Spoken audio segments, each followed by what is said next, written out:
Hello again, everyone. Yes, this is a very unscripted, well, I say unscripted, I have a bit of paper, but yeah, kind of quick video. A while ago, Gordon over at Gib84 Gaming, sorry while I crack a beer, put out a video asking for people's top 25 games of the last 25 years. And I've been sat here trying to work this out for ages. What would I choose? Problem being is I can't actually definitively put down a list. I've played so many games. So what I'm going to do, I'm going to put, just in no order, I have a list of games here which I just think people should try if they haven't, if that makes sense. But we'll start with the obvious ones. Like, these are ones that would be near my top. Or, well, the first one is my top. The number one on here is Silent Hill 2. The original, not the remake. I know a lot of people like the remake. I just don't think it holds a candle to the original. The remake loses its like dreamlike feel, and I just prefer, like, oh, my phone's going off now. Prefer tank control games and stuff than over the shoulder games. I don't know why. But yeah, the original one. Everyone knows the story of it by now, but if you don't, if you haven't played it, play the original. Hopefully there won't be too much coughing in this video, because I am actually getting over this sickness I've had. Number 2 was Power Wash Simulator. Of course it had to be on there. It's really not a game for everyone, but I have sunk so many hours into it. I've beat all 4 versions of it. So the PS4, PS5, Xbox and Steam, with all achievements and trophies. There is a VR version. Never done that. Don't have the VR. And I've done both versions of Power Wash Simulator 2. So it's just a franchise. To me, it's like a turn your brain off and relax kind of game. So it's like, kind of like doing a colouring book in a way. I don't know. But yeah, you just wash things. But I love it. The third one is another one that is either relaxing and really zen, or as stressful as you want to make it. It is a Tetris Effect. Or Tetris Effect Connected it became, didn't it? I think it just started off as Effect, then became Effect Connected. I don't know. But yeah, it's just Tetris. But it's done by the guys behind, like, Lumines. So it all goes to music. And on the PS4 you can play it in VR. And Tetris in VR is surprisingly good. It's just like really zen and you just get locked into it. But when I said as hard as you want to make it, if you want to go for like trophies and achievements, it's an absolute whore to beat. I beat it on the Xbox. I have not yet beat it on the PlayStation. I think the Xbox controller is easier to play Tetris with. But yeah, genuinely, if you love Tetris and you've not played that version, like, it's incredible. Like a game of Tetris. I don't think they'll ever beat it. Up next was, I put Guitar Hero 3, but it could be any of the Guitar Heroes. But 3 is the one I probably spent the most time with. Just because I spent all my time getting all the achievements on it. The first time you nail through the fire and the flames on Expert, you feel like a god. And then you realise just pressing buttons on a plastic guitar. But it's genuinely great fun. It's annoying that the barrier for entry now is a bit pricey. I know they've brought up new guitars and things. I think they also work with Clone Hero, which is like a PC clone of Guitar Hero. It's definitely worth playing. It's free as well.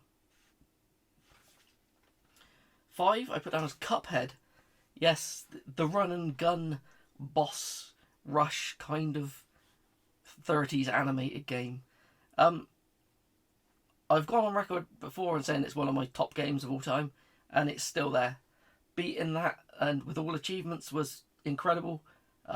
It's one of those games where if something goes wrong, it's because you know you've done something wrong. It's not the game. Like, you know when hitboxes or something feel off? This doesn't. This is just, everything with this is incredibly tight. And you know if you've messed up, it's you. It's not going to just be jump cuts for coughing. I'm going to be drinking and I have to read this thing each time because I forget what I'm looking at. Number 6 was one that I forgot about, but when I look back through achievements I played, it was Fez. If you've never played it, it's a 2D platformer, but it's a bit of a collectathon, but it's loads of mysteries. But you can rotate the world, so like You can change the way you climb around things. You stay in the same position, but the world rotates around you. It's incredible. It's got mysteries in the game that I don't think they've ever worked out how they're solved. I think they had to brute force it to work it out. But yeah, it's a really good game. It's a shame that the creator's a bit of a weirdo and decided to can the second one after some stupid internet drama. But yeah, if you can play Fez, it's one of those games that never got a physical release, I don't think so. But yeah, if you like 2D puzzle games, with platforming puzzle games, it's up there as the top ones. It's in the top, definitely. Next one is Kena, or Kena, Bridge of Spirits. It's a PS4 and PS5 game. I think it came out on the Xbox afterwards. I'm pretty sure it did because I was going to do it, but I haven't done it yet. It's one of the only games that, like, I like to think of, if I can play a game once, then straight through again, that's like a perfect game. I don't like to do second playthroughs of things. This game, I did 4 playthroughs back to back. I did it because I did an initial playthrough on the PS4, then I did the hardest difficulty, then I did the PS5, then the hardest difficulty on the PS5. It's one of those games that changes depending on difficulty pretty much. It's a little collectathon platformer, kind of like beat 'em uppy hack and slashy kind of game, but not really. Just an action combat game. But it looks like a Pixar movie. The world is really interesting to explore. Everything's just beautiful in it. But the way I say it changes is if you play it on easy, it's genuinely just a fun, accessible game for anyone. Put it on hard, it almost becomes a Souls-like. There's like enemies that spawn that just explode, and it's madness. But yeah, if you've never played it, I highly recommend it. It's pretty cheap now, I think, as well. So yeah, worth playing. After that, I put Animal Well, another one that I finished last year, I think. I say another one, it might be the only game I finished last year off this list so far. Again, it's a 2D Metroidvania puzzle game. There's no like combat or anything in it. They title it as a Metroidvania, don't they? Or you've got to solve a lot of weird puzzles, and it definitely makes you think about stuff. It's one of those ones like Fez where parts of the game take part outside of the game, if that makes sense. Like they ask for community involvement and things, but that's not something you need to worry about at this point in time. It's all been sorted. But if you do follow those clues and start getting things printed off, and yeah, it's genuinely really good. I'd highly recommend it. Even if you just want to play it as a surface level Metroidvania collectathon, it's fantastic. After that is number 9, the game that I've probably spent the most on DLC. I think I'm about 400 quid deep on the DLC for this game so far. And I've never finished all the achievements from the DLC. That game is DJ Max Respect V. Or 5. I don't know what it is. It just says Respect V. It is is it a Korean? I think it's Korean. Rhythm game. But it's insane. Again, it's another one you can tailor to be as difficult as you want it to be. I did get the 1000G out of it on the Xbox, and it's one of the my proudest games I've ever beat. It's that difficult. Like there's an achievement for a 1,000,000 hit combo, and I think that took 10-15 hours without missing a note, I think. I can't, that's filth, but you can take breaks between it, but yeah, you can't miss a note. But yeah, it's one of those ones also that I highly recommend you connect a keyboard to it to play. I played it on the Xbox and the PC using a keyboard. I've got the PS4 version, which it's just DJ Max Respect, I think. I haven't tried it yet. I don't know if you can attach a keyboard to it, but I'm hoping you can. But the default layout is just like 4 notes, but you can go up to 8. You can do all different things. I've got big buttons on my desk here that I put on the floor to use my feet to change lanes on this.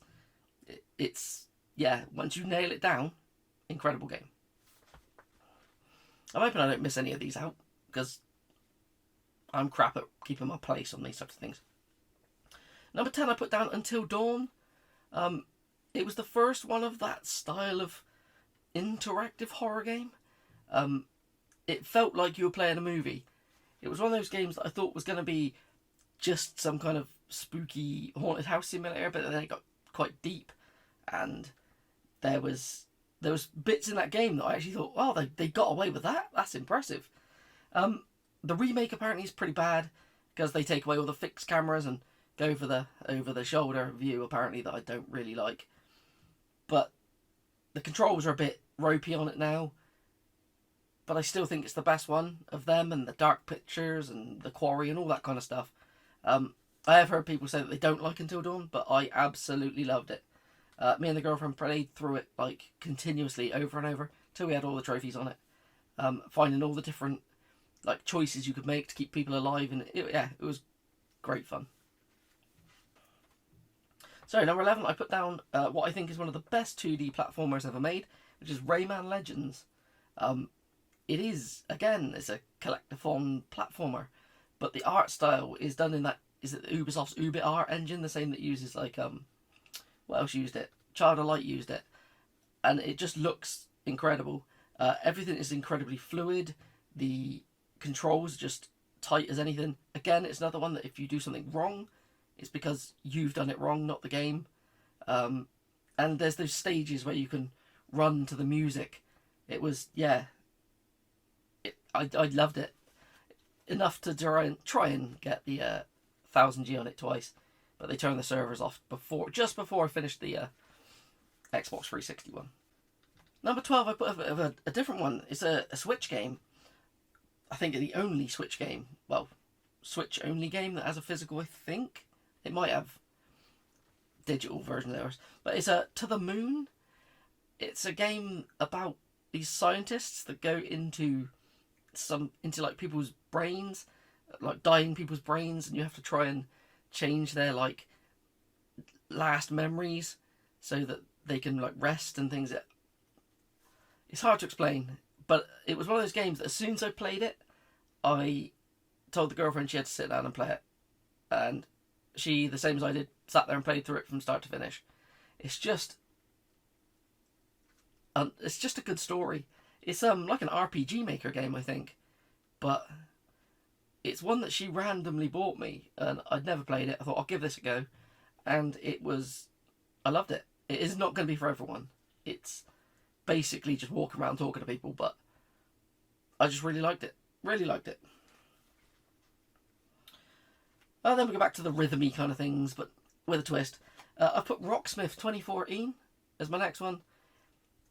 It's a game where you play real instruments like Guitar Hero, but you plug in a bass or a real guitar. It's not going to teach you to become a rock star or anything, but you do get like fundamentals of just working the fretboard and stuff. But it's endlessly replayable if you have the PC version, because you can get all the custom songs and everything. If I was stuck on a desert island, it would be my game to take, because I don't think I would get bored of it. I got the 1000G on it on Xbox 360 and Xbox One, so I've done quite a lot of it on the PC, but I've just been playing custom DLC, so I didn't bother with the achievements. But I might go for them. Incredible game. Not for everyone. Almost all this list isn't for everyone, but it's just stuff I've really enjoyed. There's plenty of things I could have chopped out and switched for other things, but yeah, these are just things that popped into my head when I was thinking about it. I think I cut another 30 games off of this, so yeah. Another one that probably would surprise people, well, maybe not, because I always say I like the game, but it's the first one, and there's a series, there's 3 of them now. It's the Cat Quest games. They're just very cozy, friendly RPGs that don't take many hours. You can sit there and bash them out in like 1 or 2 sittings. But everything about them, like, you can just turn your brain off and listen to cat puns and hit things with a sword. Yeah, really enjoyed it. I recommend it to everyone to play the Cat Quest games. I'm a big fan of racing games, and it's odd that it's taken to number 15 for me to put one on here, but it's Burnout Revenge. I'd go with the Xbox 360 version of it. I just thought it was the fuller package, but everything from just like the crash mode, the ways you can like inventively take people down, and you get different like snapshots of things like, oh, if you smash them into certain bridges, you get different things. And like the music for it, it's very of its time, but it fits that game perfectly. It is just a great arcade racer. Like, there's nothing that gives you that sense of speed really anymore. And plus, in Revenge, you could like check cars from behind, so you could bash anything that was in front of you, going the same way out of the way. So you could do like trick shots with cars into other cars. Almost came like a game of pool, trying to hit cars into cars. Yeah, play it. It's great. Then we've got one of the best remakes ever, the Resident Evil 1 remake that originally came out on the GameCube. I think that is how a game should be remade. It kept the pretty much most of the things. They added some extra content in, like Crimson Heads and things, and mixed a few bits up, but it wasn't enough to deviate from the source material too much. And yeah, they stuck with fixed camera. It was just that game, but made better. There was nothing, I couldn't think of anything that took away from the original game. It just added to it. So yeah, if you're ever going to play the first Resident Evil, play the remake one. Genuinely, it's yeah, really good. All I'm going to say to everything is, they're just really good. Play them. See, not good at this kind of thing. Really should sit down and spend a bit more time rather than just pick up a piece of paper and talk crap. Up next, 17, I put What Remains of Edith Finch. To me, it is the poster child for walking simulators. I know it's another genre not everyone likes, but it's a surprisingly dark tale about a cursed family, and you go through this house and just learn about things, but it's all done in like a really stylish way. So like you'll do things, you'll become an owl, and you have to, I don't know, you'll just see how all these people died. It's incredibly strange, but the way the house is built and the way it all interconnects, and you go through secret passages, it doesn't get boring, and it's a really short game. Sadly, the physical's really expensive for it now, but if you can get it digitally, play it. It's, yeah, great. Again, it's good. It's just good. I'm talking crap here, aren't I? Then I went with Shadow of the Colossus.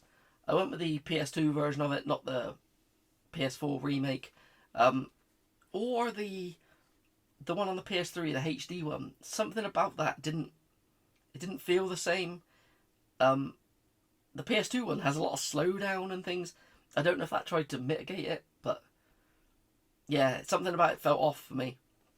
But the PS2 original, it's a masterpiece. You are just this lonely, I think he's the Wanderer, I think he is. I can't remember. It's been a while. But you're just in this big open area with nothing, and you use your sword to find a beam of light to find where these bosses are, and you take the bosses out, and that's it. Get to the end of the game.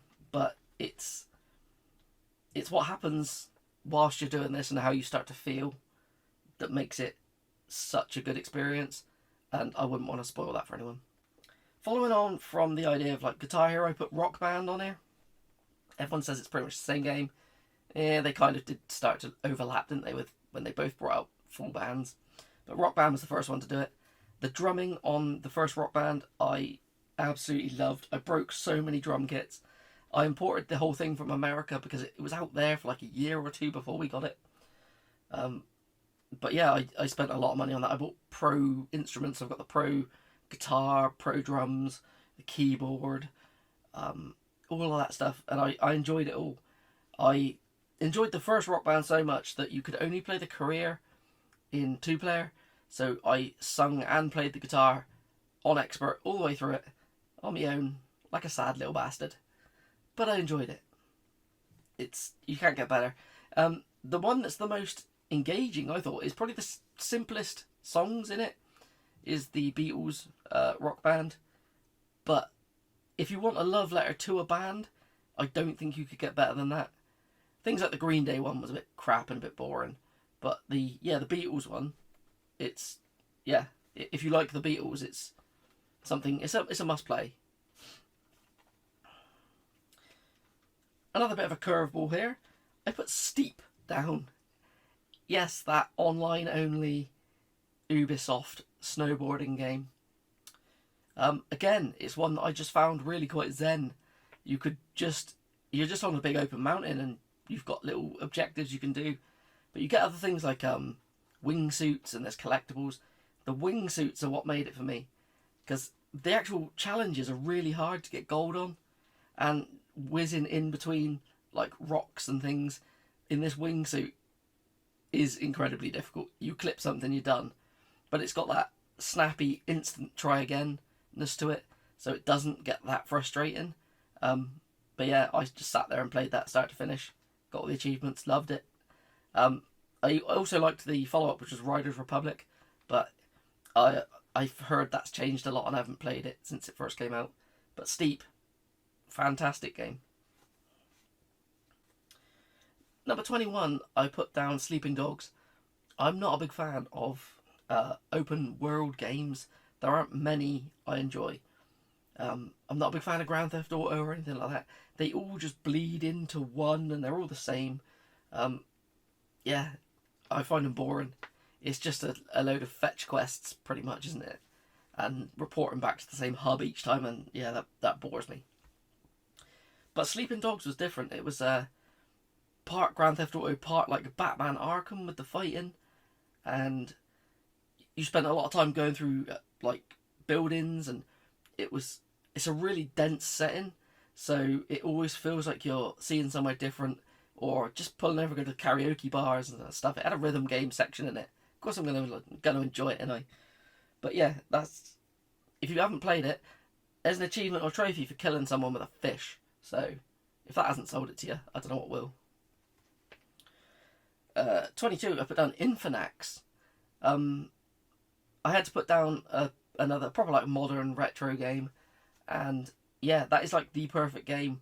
It's one of those games that has layers that if you play through it once, you just think it's kind of a Castlevania-y kind of game. But the more you play it, and the more different endings you find, and different things you do, you can slowly but surely morph the game into something else.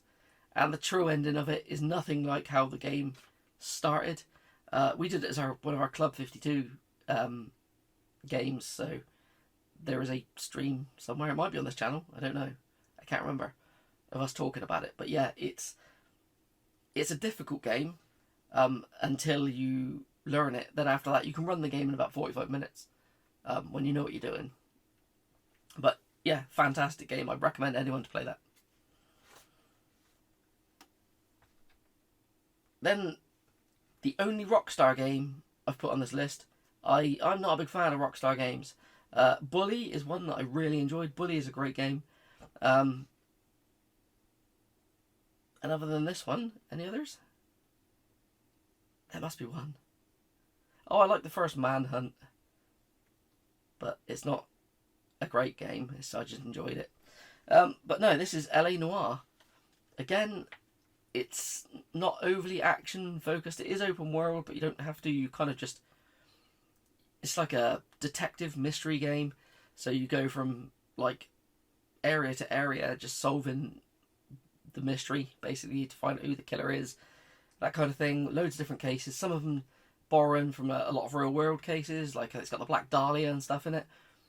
It's genuinely like really good. The way that they did all the facial animation, because you have to read people's faces to see whether like they're telling the truth or you're doubtful of it and that kind of thing. It's where that famous meme of the doubt with the big press X comes from. Yeah, most people don't like this. They say it's a bit boring as a Rockstar game, but I loved it. I always wanted the sequel, but it never came because apparently the working conditions at Team Bondi were horrendous and everything fell apart and it cost them loads of money. But loved it. To me, perfect kind of open world game. Number 24, I put down as Blue Dragon. I think it's the first RPG. Well, Cat Quest's an RPG, but again, it's one that I played so long ago, but my memory of it is just so like good. It's just a traditional turn-based RPG, but it was the way that I played it with friends, and we would do things like we'd stumble into random... I always remember stumbling into this giant tree that kept kicking our ass, and when we finally leveled up to go back and beat this tree, it was amazing. But I like the fact that it has a proper new game plus to it, so you can beat the game, then run like instantly start it again with all the same stats, and just keep going through it and through it, building yourself up. So yeah, you get to a point where you've got like this shield and you can run through the entire game, not actually fighting anything because all the enemies appear on the map in front of you. Yeah, it doesn't have the best story. It looks cool, but again, I like a simpler RPG. Yeah, I didn't put Claire Expedition 33 in here because I've not finished that yet, but that seems like a very good RPG as well. And the final one I put down, I said this was no order. I put down Jak and Daxter. I love a 3D platformer, and I've gone through this a few times getting platinum trophies and things for it, and I've never got bored of it. I did recently try to play Jak 2 and 3, and I always remember thinking they weren't as good as the first one because it went a bit GTA, didn't it? But I can say that one holds up. The other ones don't really. I'd just play the first one if you want a Naughty Dog platformer. Like, I could have put Crash Insane Trilogy on here. I loved that. That was amazing. Oh, no. Hopefully this is some games that you might not have heard of, which I've absolutely enjoyed. If there's achievements on them, I've done everything. I've put hundreds of hours into some of these games. I think DJ Max alone is sitting around 400 hours or something stupid. They're just games that I've enjoyed and put a lot of time into. And hopefully you found something new. Right, I don't know how to end this. It's my usual kind of just going to disappear. Bye. I couldn't even do my outro. Bye. That's better.